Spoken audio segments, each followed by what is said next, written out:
warahmatullahi wabarakatuh. Hai teman-teman, perkenalkan nama saya Intan Listiana Fitri.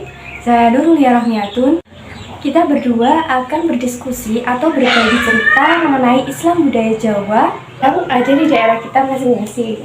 Nah, karena selamatan dan tahlilan di setiap daerah memiliki ciri khas yang berbeda-beda, maka di sini kita akan mencoba untuk menjelaskan ciri khas selamatan dan tahlilan di daerah kita masing-masing. Tapi Mbak Nurul tahu nggak nih Islam budaya Jawa itu apa? Islam budaya Jawa itu kebudayaan Jawa yang memiliki akulturasi yang tinggi terhadap nilai-nilai Islam. Jadi begitu Mbak Intan. Lalu untuk sejarah Islam itu bisa ada di Pulau Jawa itu bagaimana sih Mbak? Jadi awalnya itu Islam masuk di Pulau Jawa itu sebelum abad ke-14.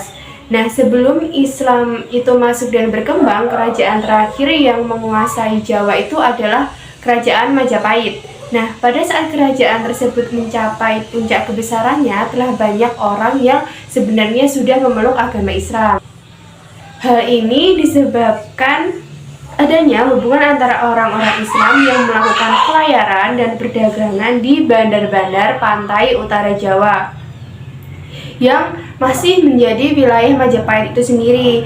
Penyebaran agama Islam itu dipelopori oleh para wali songo. Nah, meskipun terdapat banyak orang yang ikut menyebarkan agama Islam, namun yang dianggap penting itu adalah para wali. Nah, para wali sendiri masing-masing memiliki wilayah persebaran Islam yang berbeda, gitu Mbak. Nah, seperti itu ya pengertian dan sejarah masuknya Islam di Pulau Jawa. Nah, kembali ke topik awal, yang pertama-tama kita akan membahas dulu mengenai selamatan. Karena saya sendiri dari Boyolali dan Mbak Nurul dari Wonogiri, maka kita akan membahas dulu bagaimana sih ciri khas selamatan yang ada di daerah Wonogiri. Untuk di Wonogiri sendiri itu ada selamatan Pitonan sama Sepasaran. Nah, untuk pelaksanaan dari selamatan Pitonan dan Sepasaran sendiri itu seperti apa? Di Wonogiri itu Pitonannya dilaksanakan pada siang hari dan sore hari. Kalau siang harinya itu untuk anak kecil, bancaan. Terus kalau sore harinya itu untuk bapak-bapak. Nah, selain bancaan itu dilaksanakan ngaji bareng. Habis itu ya udah. Oke, untuk selamatan Sepasarannya sendiri itu seperti apa? Kalau Sepasaran itu hampir sama dengan Pitonan, tetapi bedanya kalau Sepasaran di Wonogiri itu khususnya di tempat saya itu diantar nasi kotak se-RT, terus malam harinya baru ngadain ngaji bareng. Kalau di tempatnya Mbak Intan kan Boyolali ya, itu seperti apa sih pelaksanaan Sepasaran dan Pitonannya? Pelaksanaan Pitonan di Boyolali khususnya di daerah saya ya, itu biasanya pada siangnya itu dilakukan bancaan untuk anak-anak. Nah, terus sore harinya tepatnya sehabis maghrib itu biasanya ada acara genduren. Nah, setelah genduren malam harinya itu biasanya ibu yang hamil itu seperti dimandikan, tapi bukan dimandikan ya, kayak ada tradisi itu dia kayak tradisi ganti baju gitu loh. Misalnya ada 7 jari, dia dimandikan dulu dengan suaminya. Iya. Yang mandikan itu kayak tokoh sekitar gitu. Terus habis itu setelah dimandikan itu ibu hamilnya itu dicocokkan dengan jari. Jadi jarinya itu ganti baju jaraknya itu sampai 7 kali sampai yang bener-bener cocok untuk ibu hamilnya gitu. Ya, jadi berbeda ya sama Wonogiri. Iya, ada perbedaan. Iya. Tradisinya kuat sedangkan Wonogiri sudah luntur. Kalau untuk Sepasaran sendiri itu seperti apa? Kalau di daerah saya itu untuk Sepasaran itu mungkin setelah bayi itu lahir itu biasanya ada penguburan ari-ari yang nanti akan dijadikan hadir. Nah, setelah itu biasanya sehabis maghrib sama seperti tadi itu ada kenduren untuk beberapa. Setelah itu sehabis isya itu biasanya akan dilaksanakan lelean. Lelean. Nah, leleannya itu biasanya sampai jam 10 atau kalau nggak jam 11. Biasanya yang lelean itu ya bawa bapak juga. Tadi kan ada batir ya. Batir itu apa ya? Oh, batir itu tuh ari-ari dari ibu, Iya. terus nanti dimasukin di kayak kendil gitu, kendil kecil, terus nanti dikubur di depan atau samping rumah, pokoknya di dekat rumah gitu. Terus nanti dikasih lampu, terus ditutup pakai biasanya kalau di tempat saya pakai tembok. Oh, tenggok. Ya, Tempat saya tuh jarang ya pakai tenggok, tapi pakai tempat sampah tapi yang bersih. tempat sampah gitu ya. Gitu Mbak Nurul, ciri khas dari Slametan di daerah Boyolali dan Wonogiri sendiri.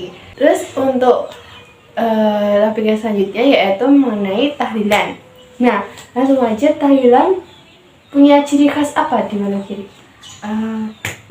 Kayaknya ciri khasnya itu mungkin nggak ada, cuma biasa aja.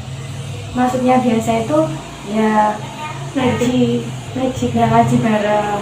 Sudah jenazah itu dikubur, lalu malamnya itu ngadain pengajian sampai malam ke-7 gitu. Oke, biasanya tahlilannya itu dilaksanakan itu saat apa aja kalau di Wonogiri? Ya ada 7 harinan, 40 harinan, pendak pisan, pendak pindu, sama 1000 harian. Oke. Kalau tahlilan untuk 7 harian itu di tempat saya biasanya kalau jenazah sudah dikubur, malamnya pasti diadakan pengajian tahlilan Oke. sampai malam ke-7.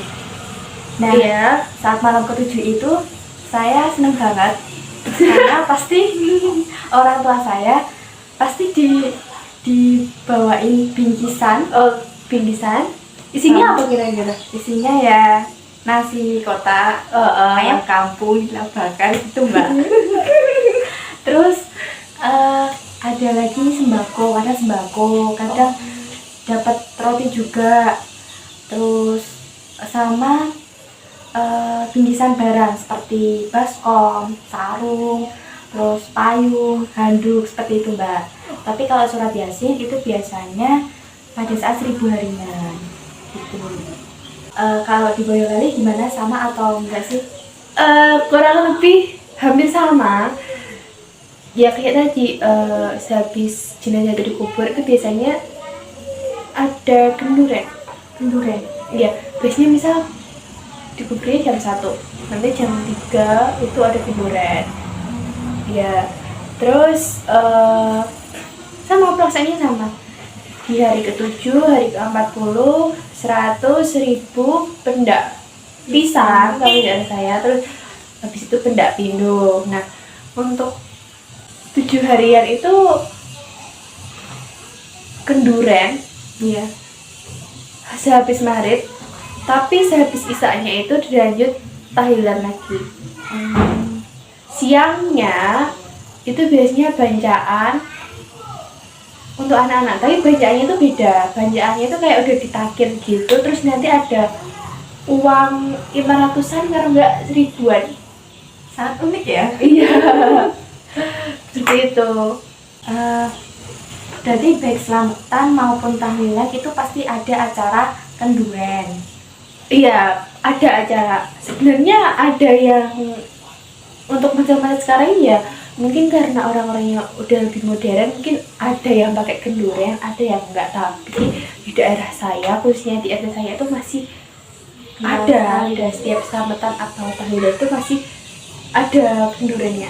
Jadi kesimpulan dari topik ini tadi adalah budaya selamatan dan tahlilan yang ada di Wonogiri maupun di Boyolali itu sebenarnya hampir sama. Cuma ada beberapa hal yang membedakan keduanya. Keduanya itu memiliki ciri khas masing-masing gitu. Kayak misal di daerah Mbak Nurul itu tidak ada kenduren, tapi di daerah Boyolali, khususnya di daerah saya itu masih ada kenduren gitu.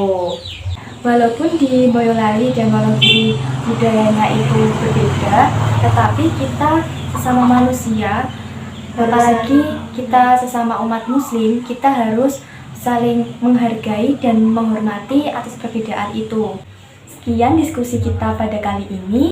Jika ada salah kata, kami berdua mohon maaf. Wassalamualaikum warahmatullahi wabarakatuh.